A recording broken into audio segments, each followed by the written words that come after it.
our Achievements program, which is for 3 to 6-year-olds, and they have come for intensive group treatment. And then I also run a couple of different social skills groups here for kids of varying language abilities. So now I'll turn it over to Jen. And my name is Jen Horton. I'm a clinical social worker here at CARD, and I actually run one of the social skills groups with Stacy called Circle, which is communication is reciprocal. Communication links everyone, as well as co-lead another one of our groups, START. So Stacy and I developed this presentation for you today because we really wanted to be able to focus on social skill development and help parents, really empower parents to be their child's social coaches and really work on some of the social skill development that's so crucial and important for the future. But before we go ahead and get started, we did want to just say, it's sort of like Stacy Duvall was saying, this is really meant as more of a general overview. So if you have any individualized treatment questions, we definitely encourage you to talk with your own speech-language pathologist for your child or clinical social worker.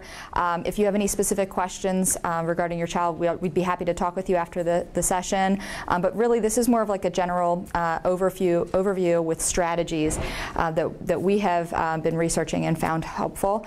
And in addition, I would love to get a sense of sort of who's out there. So can you raise your hand if you're a professional who works with individuals with autism? Okay, great. How about parents of younger kids, like 5 and younger? Okay. How about school-age kids, like 6 to 12?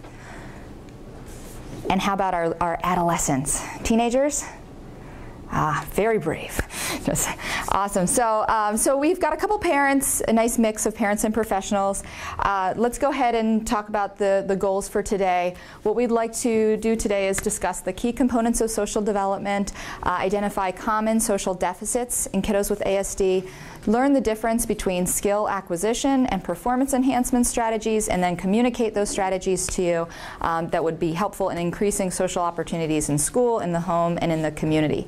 It is quite ambitious, so there's a distinct possibility that we will not finish everything, but Stacy and I have written the presentation so that if we were to not get completely through it, we hope it's written in a direct enough language that you can take some of these strategies and move forward and understand them on your own.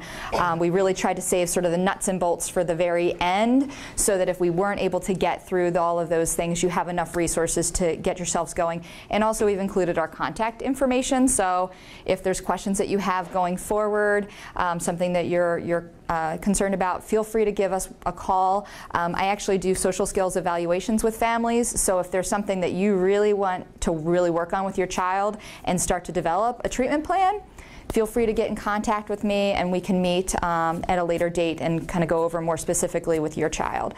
So with that very ambitious start, let's go ahead and get started with just talking about a brief basic overview of social interaction.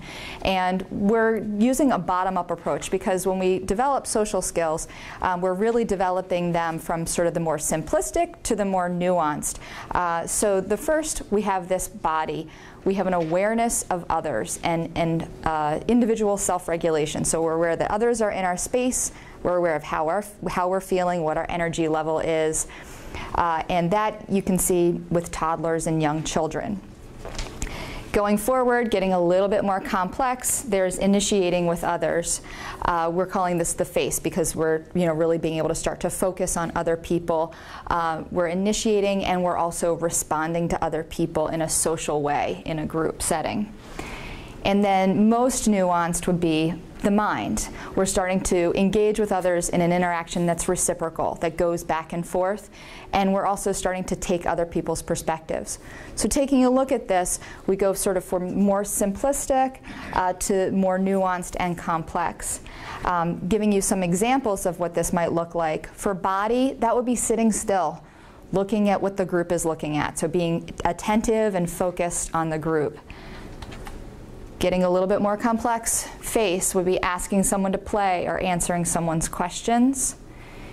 And then getting further, more nuanced or complex is having that multiple turn conversation and being able to know and explain someone else's feelings. So this can be really challenging. So let's talk a little bit about some of the barriers that are facing our kiddos with ASD.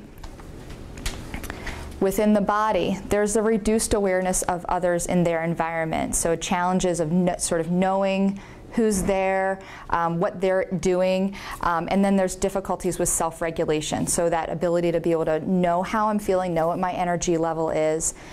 There's challenges with coping strategies, being able to calm myself if I'm upset.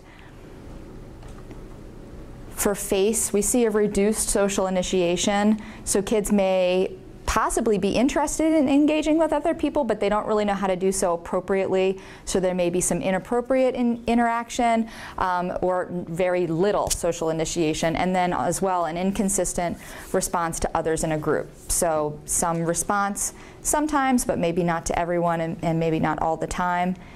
And then the last social deficit we're going to be talking about is with the mind. There's a lack of social reciprocity. So that flow, that give and take, the ability to understand others' cues, their facial expression, their tone, their body language. So challenges with all the verbal and nonverbal reciprocity, and then a self-focus, which is a difficulty in sort of understanding and identifying other people's emotions. So with all of those social deficits, it can be really challenging for our kids to learn social skills. But that's not what our focus is. Our focus is going to be on more of a strengths base. So now we have the challenges, we know what we're working with. Let's talk about how we go about handling these things. So the two main ways we're going to focus on that today, Stacy's going to talk about skill acquisition, and I'm going to be talking about performance enhancement. These are two approaches to help with these deficits. What do we do here? For skill acquisition, that would be learning a skill that the child does not know or doesn't know all of or hasn't mastered and generalized to a variety of populations or different communication partners in different settings. Whereas performance enhancement is encouraging a child to demonstrate a skill that they know, but they're not currently performing for whatever reason. So to explain that a little bit further, it might help to just say, instead of saying skill acquisition and performance enhancement, because that's a bit of a mouthful, it might be helpful to think of this in terms of can't do versus won't do. So can't do is a skill acquisition deficit. That means that the child does not have the skills needed to perform whatever the behavior is that we're asking them to do. They may have some of the skill, some of the time, but they have not mastered the whole skill and been able to generalize it to multiple conversation partners or other places. Whereas performance enhancement is that won't do. So the child has the ability to perform the task or this behavior, but will not do it. Could be from lack of motivation, it could be from sensory sensitivities or anxiety, attention difficulties, impulsivity. Lots of different factors could be impeding the child, but for whatever reason they're not doing it. And a nice way to tease this out or to figure out what it is to ask these two questions. Can the child perform the task with multiple people across settings, with peers and adults, even during unstructured time? And the second one is, will the child perform the behavior when motivated by a reinforcer? And if the answer is no to either of these questions, it's a skill acquisition deficit. That child does not completely have the skills to be able to do those behaviors. So it's important to think about what your child is doing currently and think of them in terms of a skill acquisition deficit or a performance enhancement deficit, because a lot of parents say, oh, my kid can do that, they're just choosing not to do it. It may be that they truly haven't completely developed the skill to be able to do that successfully sort of across settings across people. So it's important to really be able to differentiate between the two. So let's just take a look at two brief examples, and we'll see if we can figure out which is which. I'm just going to read through both of them, and then we'll try and figure out which one is which after. So example number one, Jason goes into his classroom every day and says hello to his teacher and some of his classmates. However, when his parents take him to an after-school party, he sits quietly with them and will not say hello to anyone. Example number two, Laura's mother often asks her questions and Laura will answer. However, Laura will never ask her mom any questions back to make it a reciprocal conversation, and Laura doesn't have reciprocal conversations with anyone else either. So taking a look at this, what do we think example number one is? Very good. Yeah, performance enhancement. He's it's a deficit of performance enhancement. Jason can do this skill. He's shown it with his teachers, he's shown it with his classmates, likely he shows it with his parents, but he's not showing it at the after-school party. Any idea what might be the barriers? Social anxiety, definitely. If he's very comfortable with his classroom and his classmates, he may not be as comfortable with the kiddos that are at the after-school party. Anything else? Party atmosphere? Because it's kind of like out of routine. Like in the classroom, that's a routine every 5 days a week. Yes. And the after-school party is just every now and then. And by being every now and then, it's not in that setting where he's used to doing it all the time, so he just doesn't. And that's also could be anxiety too, because he's not used to it. It could even be sensory sensitivities. If it's a party atmosphere, it might be louder than the classroom. So there could be a lot of different barriers that are impacting Jason's ability to say hello to people. Example number 2, obviously, is skill acquisition. But what do you think? Why is it a skill acquisition deficit? How do you know that the child can't do it? Maybe because from that, the child never performed that task. She's good at responding back, but can't figure out how to ask a question, unlike to answer one. Absolutely. And we see that a lot with our kids with ASD. They're pretty decent at answering questions, but that asking questions back is a skill that a lot of kids with ASD don't have. So that's where Laura is right now. She's at the skill acquisition deficit. She can't do it. So now we're going to talk about some strategies that will help to work on skill acquisition if the child doesn't have the capability. Take it away, Stacy. I'll give you that to clip.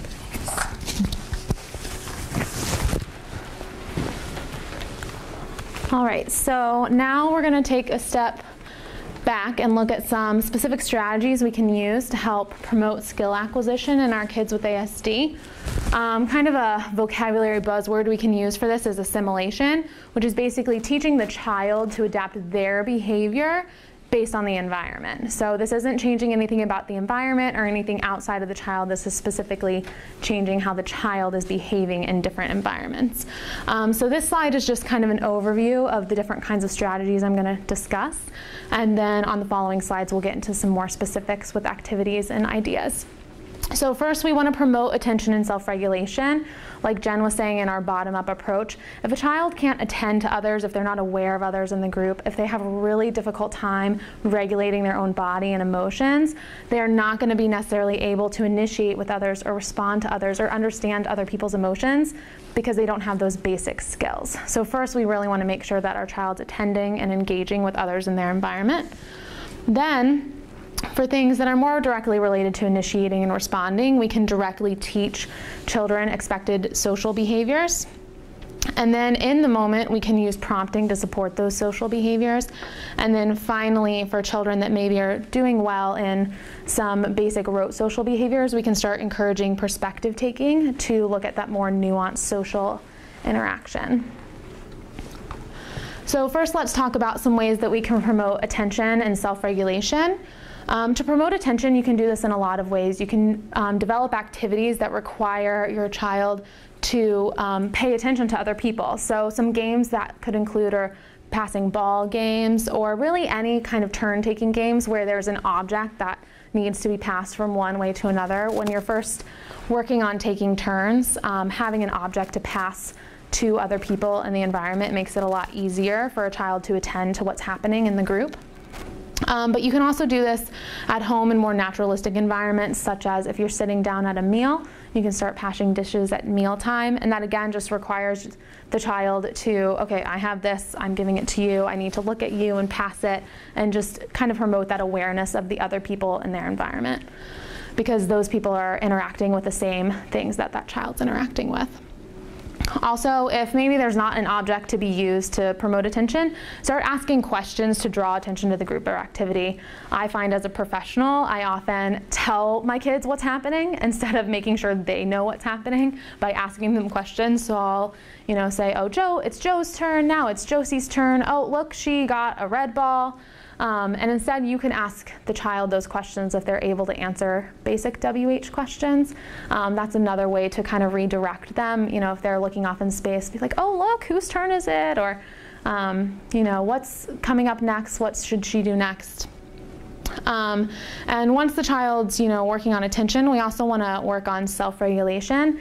And this is another thing that's really specific to each child. So you're going to want to work with, if you're a parent, the child's occupational therapists or other professionals to really develop specific regulation strategies for your child.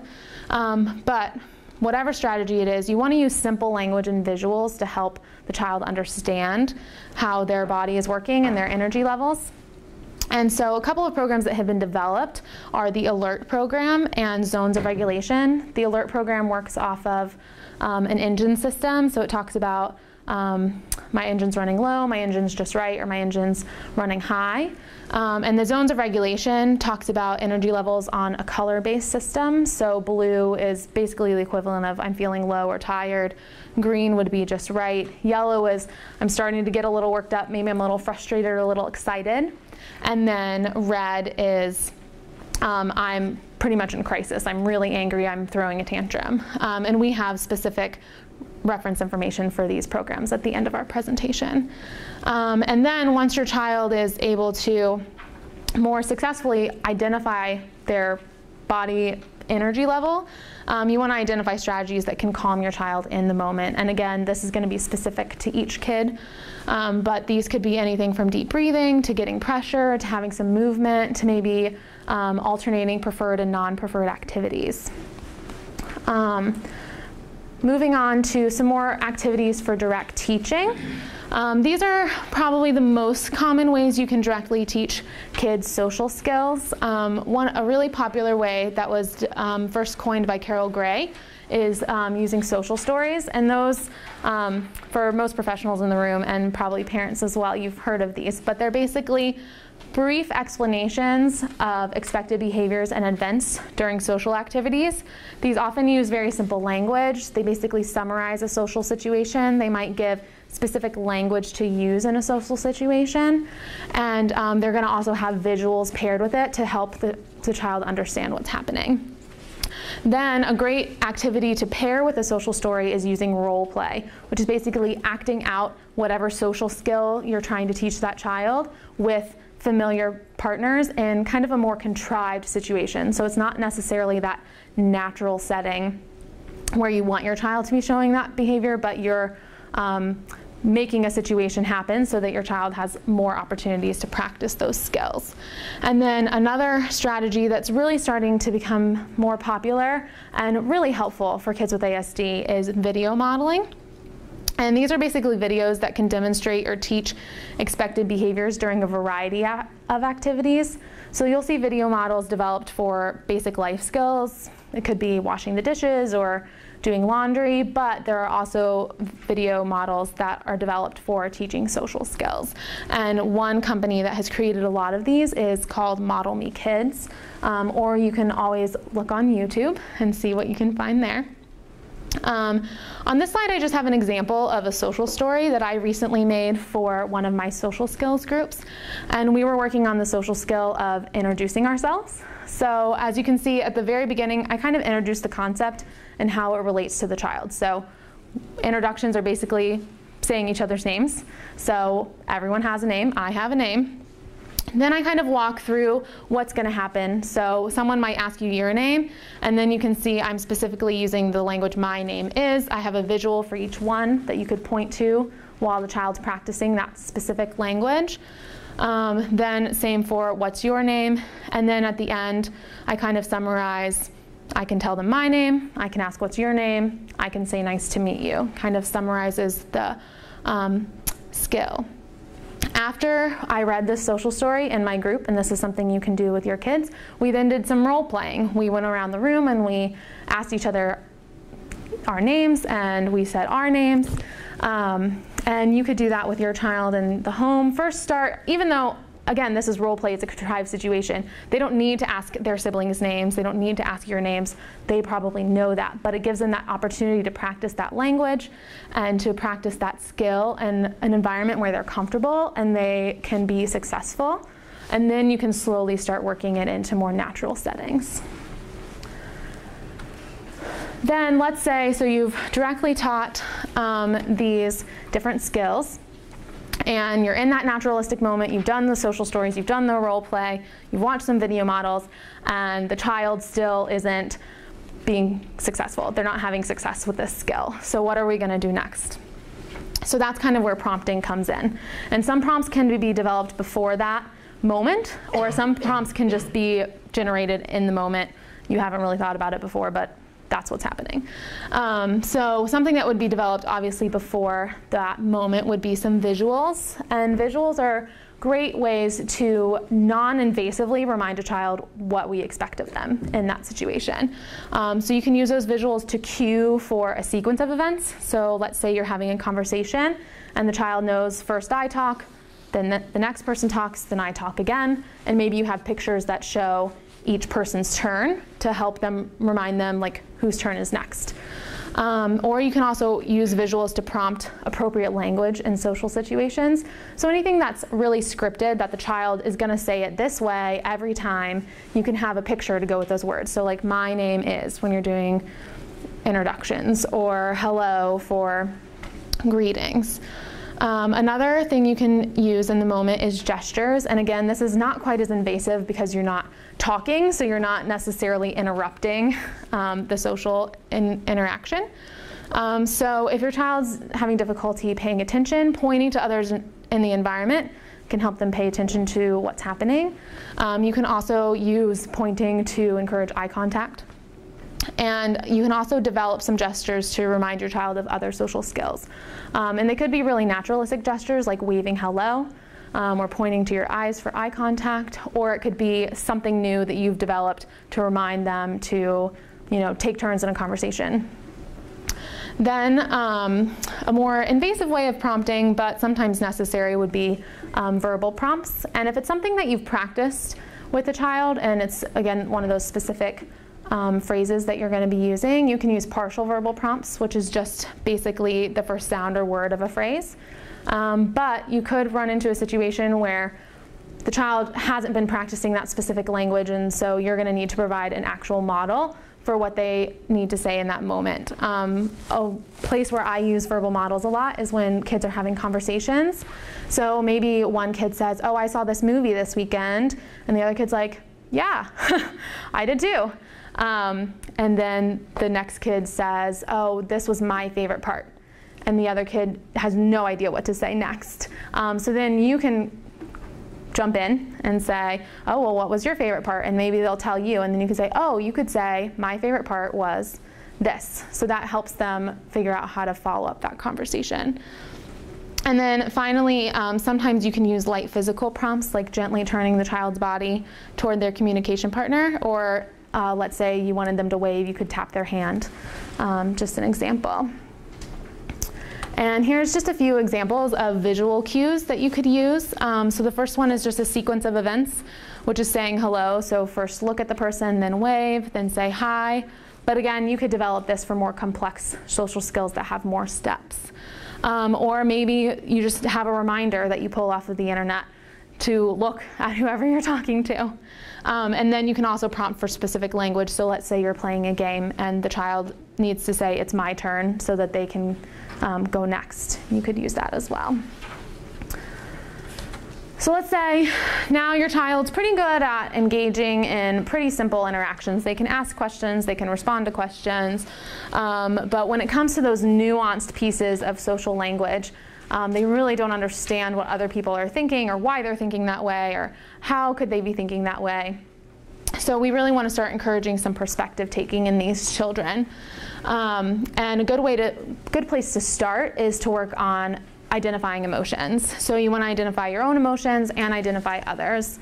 You can help your child work on identifying their own by taking pictures of them making different faces, If you're starting to work on, maybe your child knows when they're feeling some way and they can label that for themselves, but they aren't able to really generate why. I've had parents come to me and say, okay, my child's sad, but they can't tell me why. How do I teach them how to tell me why?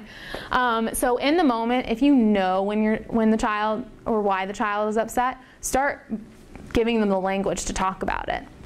So maybe the child's crying because they didn't get to play the game that they wanted. So they come to you and they're crying, and they're like, I'm really sad. And you're like, okay, I know. I think maybe you're sad because you didn't get to play that game you wanted. And if it's something that's really common, that happens a lot, like maybe every day they like to play on the iPad for 20 minutes and then they have to do their homework. And every day the iPad time is over, they're crying and upset. Well, that's a really great place to start talking about why they're upset, because maybe they know they're upset and you can model for them every day. You're upset because you lost the iPad. And then eventually you can start asking them to identify that cause, because that's something that happens really often. You can also work on identifying others' emotions, and you can use characters in books. There are so many books that have great facial expressions. For younger kids, the Mo Willems Elephant and Piggy books, I don't have this in the PowerPoint, but I was just looking at these the other day. They address social skills and they have fantastic facial expressions, and they are really, that elephant and that pig are really feeling what's happening in the book. So if you find books like that, they can be a great resource. And then also, again, you want to promote this skill in as many environments as possible, so point out other people's emotions in real-time events.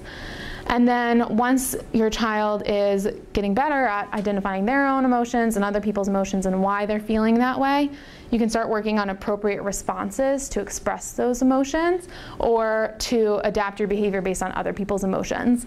And just to kind of talk about how to start to work on this, first you want to just provide language to use during emotional moments. So maybe it's, I'm really angry, I need a break. And again, that kind of brings in that self-regulation strategy piece too. So knowing that this is how I'm feeling and this is a strategy I need to use to make myself feel better, and being able to express that. And then also, if you point out others' emotions, maybe start by giving your child a choice of what they could do to help their friend feel better. So maybe it's, oh wow, he's really sad. You could say, I'm sorry, or maybe he just needs a minute. Maybe we can give him a minute. Often kids that are really feeling their other kids' emotions just, kind of smother the other kids. So teaching them that maybe we can give them a minute and then we can try to make him feel better. I think, yes. Now Jen's going to go over some strategies for performance enhancement, but just to kind of take a minute, did anyone have any questions over any of those strategies that we just discussed? Okay.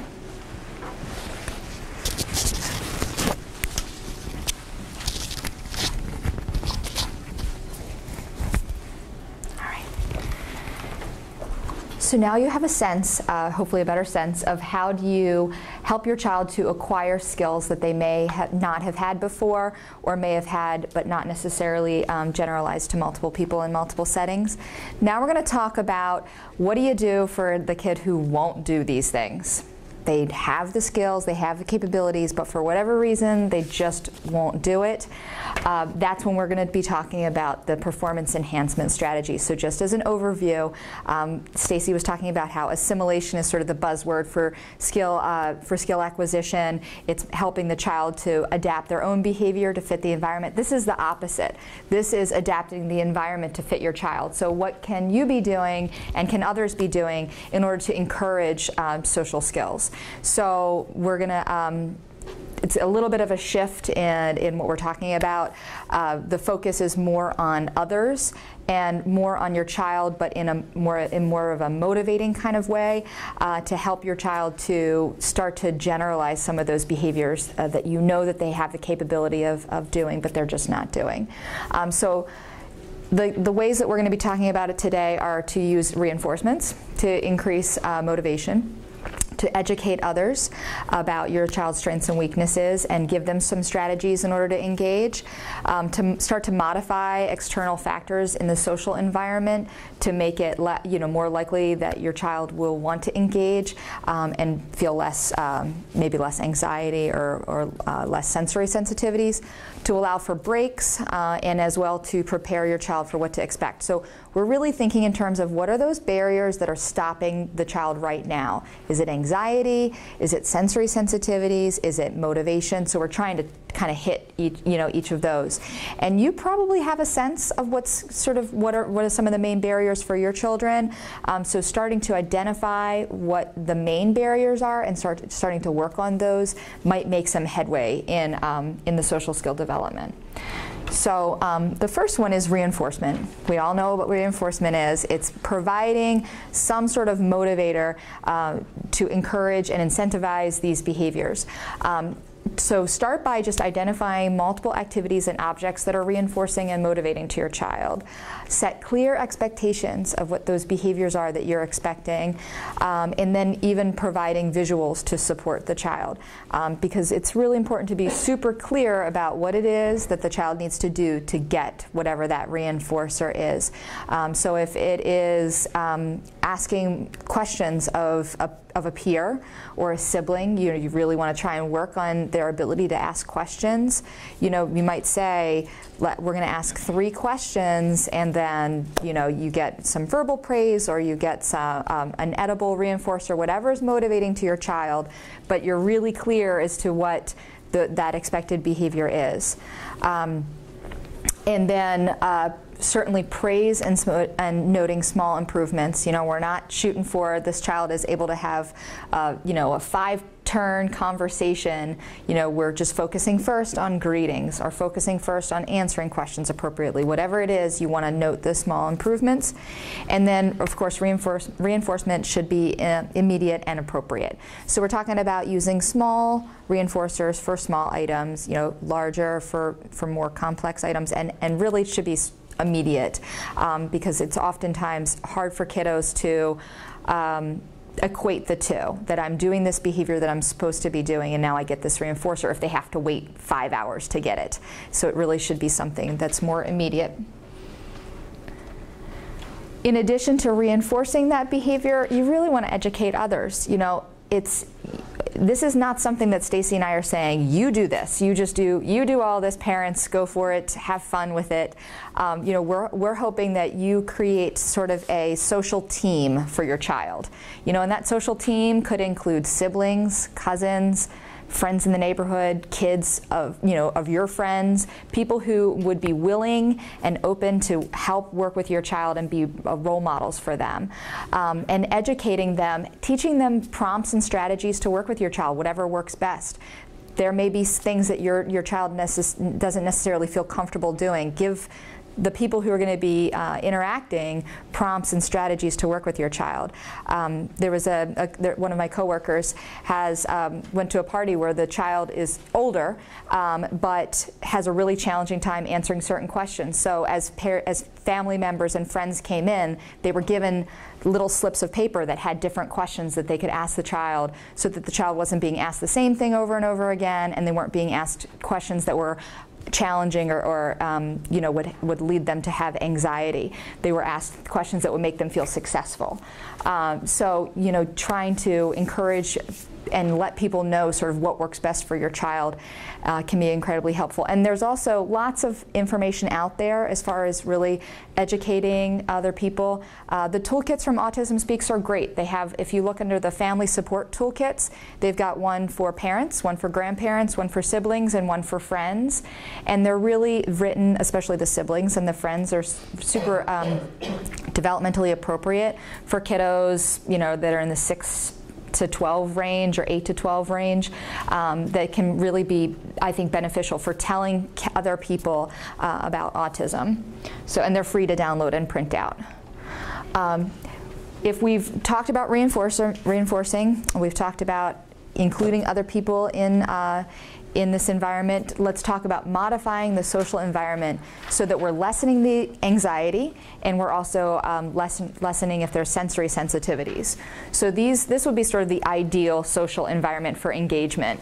You have low lighting, these lights actually aren't that bad, but low lighting is nice. Few visual distractions so that you're encouraging that focus and attention on the group, and the children facing one another so that you're already setting the kids up for this is where you're going to focus your attention.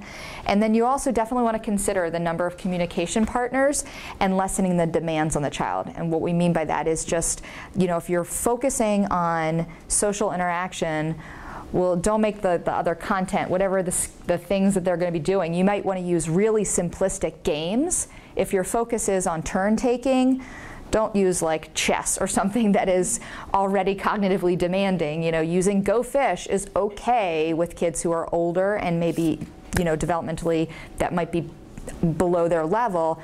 You may want to use that in order to encourage the turn taking or encourage some other social skill. It's okay to start to do some of these activities with your kids, with other people that are part of their social team, to really try and work on them generalizing some of these skills. Certainly allowing for breaks. I've had a lot of parents that'll say, oh, my kid, they can go to a family event and then they lose it halfway through. Well, chances are that was so socially demanding that they didn't get any breaks. It's okay for them to have breaks. As long as it's okay for you too, it's okay for the kids. And it can make them much more successful when they are socially engaged. This will be just our example. On Thanksgiving Day, Sam often has a hard time interacting the entire time. In order to increase his participation, his family uses breaks, and he follows a schedule like the one below. And notice it's really specific. It says this is exactly what the expected behavior is. So Sam goes in, he knows exactly what he's expected to do. There's no surprises. Now, we know that this doesn't always work out in real life. Things do happen, but at least Sam has an idea of what's going to be happening when he's in this event, and that there's a light at the end of the tunnel. He gets some breaks so that he can recharge and regroup. So I say hello to my cousins. I help set the table. There's your social attention piece. He's got to work together. Then he takes a break. He can have, and if you need to use a timer during that time so that he knows, okay, once my break is done, I'm coming back. I eat with my family, I take another break, because eating is a little bit longer, right? We're going to probably be there for at least 45 minutes or half hour. And then finally playing a game with my cousins. He may need another break before he goes, or maybe that's the end of the day.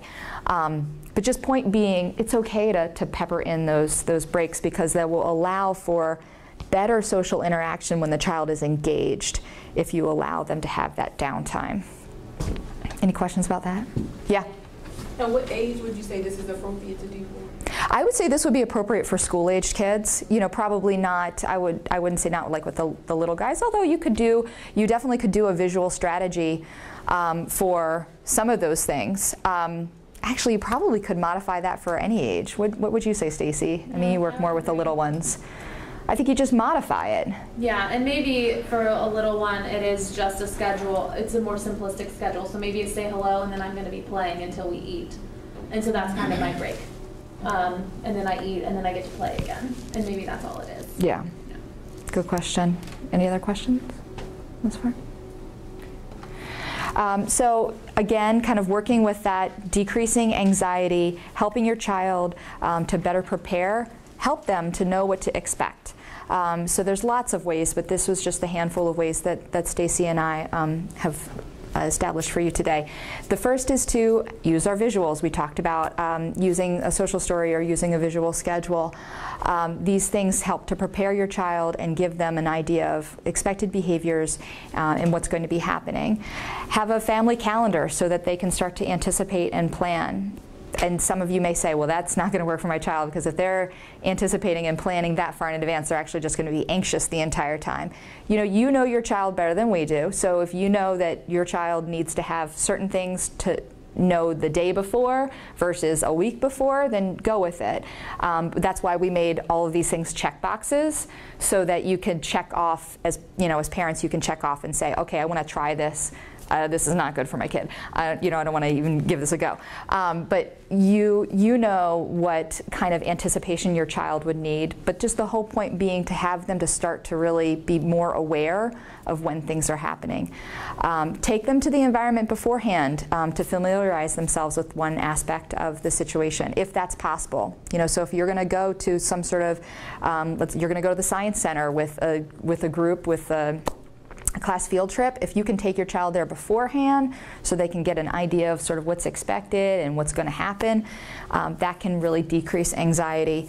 Introducing them to one individual or a small group of individuals, if they're going to be meeting a huge group of people, maybe having them meet one or two at a time if possible.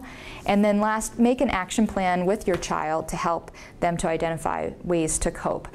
So this kind of goes back to what Stacy was talking about with self-regulation. We really want to encourage children to be more aware of themselves, how they're doing, and then more aware of what works for them to calm down. And you'll find a lot of kids do kind of know, what it's going to take for them to calm down. I worked with a mom the other day who said that she was really surprised. She didn't think her child was really attending when people would say, take a deep breath, or you can take a break now. But she saw him in a situation that was really frustrating to him, and he's pretty minimally verbal, but he was pretty frustrated, and he went into the corner of the room, and she heard him whispering to himself, take a deep breath, it'll be okay, it's not a big deal. And he did, he kind of talked himself down. So it's really great to encourage kids to start to do that, because the less anxious they are, the more socially attentive they can be.